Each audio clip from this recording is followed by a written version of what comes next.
Back on the Dodge 5500, as you can see, I moved it from its original location because we needed the concrete. As you can see, my service truck is back there. It was over there originally, but the wind is coming from that angle over there. It's coming north to south, so I am working on it on the south side to use the hood, you know, as a wind cover, the vehicle as a wind cover.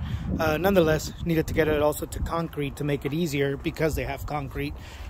So what I'm doing here is I went ahead and removed the tire.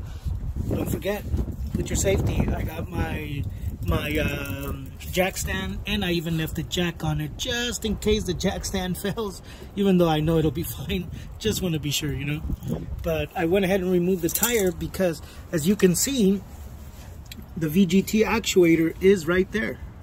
That's the VGT actuator.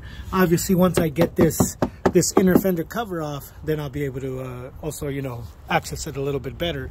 And as you can see, I already removed right here in these holes, there's 8mm bolts all the way around, as you can see it right there. Let me show you.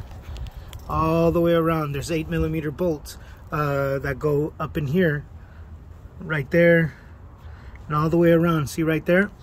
There's still two 8mm bolts that I have on here, and there's two clips that need to come off to be able to get this off. Also, there's some wiring back here that needs to come off.